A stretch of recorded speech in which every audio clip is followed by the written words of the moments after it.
अस्सलामु अलैकुम वरहमतुल्लाहि वबरकातुहू। सवाल ये पूछा गया है कि क्या नापाक बिस्तर पर सो सकते हैं। मुझे बिस्तर पर एहतिलाम हो गया था और मैं घर वालों को बता नहीं सकता शर्म की वजह से कि मेरा बिस्तर नापाक है, तो क्या मैं उस पर सो सकता हूँ? इस सूरत में मेरे पहने हुए कपड़े तो नापाक नहीं होंगे? ये सवाल है भाई। और इसी तरह से मान लीजिए मियाँ बीवी मुलाकात करते हैं, है ना, तो जो बेडशीट होती है वो नापाक हो जाती है, तो क्या नापाक बिस्तर पर सो सकते हैं? एक अच्छा सवाल ये भाई ने पता किया है, मालूम किया है। तो आप इस मसले को समझिए कि नापाक बिस्तर पर सो सकते हैं, गुंजाइश है, इजाज़त है, ठीक है।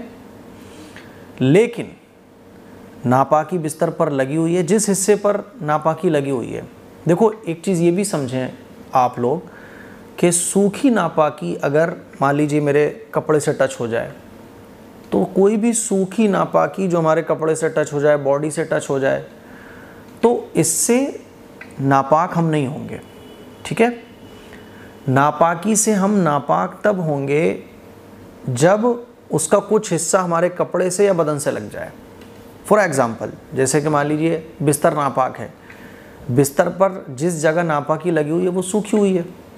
मान लीजिए मनी लगी है, इतलाम हो गया, या मियाँ बीवी ने मुलाकात की तो नापाकी बिस्तर पर लगी और वो सूख गई, तो जब तक वो सूखी हुई है तो आप उसके ऊपर बैठ भी जाओ, आप भी सूखे हुए, आपके कपड़े सूखे हैं, तो वो नापाकी आपके कपड़े से लगेगी नहीं, ठीक है। तो नापाक बिस्तर पर सो सकते हैं। आपके कपड़े अब नापाक होंगे कब? मान लीजिए आपका कपड़ा गीला था या आपका हाथ गीला था, अब आप गीले उस जगह पर बैठ गए, है ना, जहाँ चादर पर वो नापाकी लग रही है।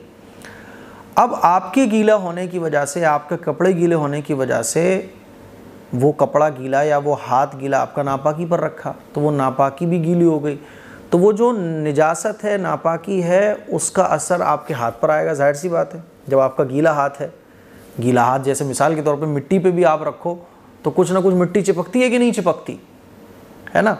तो ऐसे ही जब नापाकी पे गीला हाथ या गीला कपड़ा रखा गया तो नापाकी उस पर लग जाएगी, तो फिर आपको उतना हिस्सा धोना पड़ेगा, ठीक है। बाकी नापाक बिस्तर पर हम सो सकते हैं, इसकी गुंजाइश है। तो मेरे भाई, नापाक बिस्तर पर आप सो सकते हैं, लेकिन पॉसिबल जितना जल्दी हो जाए उतना धो लो। अच्छी चीज़ें नहीं है, नापाकी से जितना दूर रहो उतना ज़्यादा अच्छा है, ठीक है। इसी तरह से मियाँ बीवी भी नापाक बिस्तर पर सो सकते हैं। तो नापाक बिस्तर में सोने में कोई हरज नहीं है, गुंजाइश है, इजाज़त है, ठीक है। लेकिन इस बात का ख्याल रखना चाहिए। मुझे उम्मीद है कि आपको मसला अच्छे तरीके से समझ आ गया होगा। इसके लिए कुछ शेयर करें। अस्सलामु अलैकुम वरहमतुल्लाहि वबरकातुहू।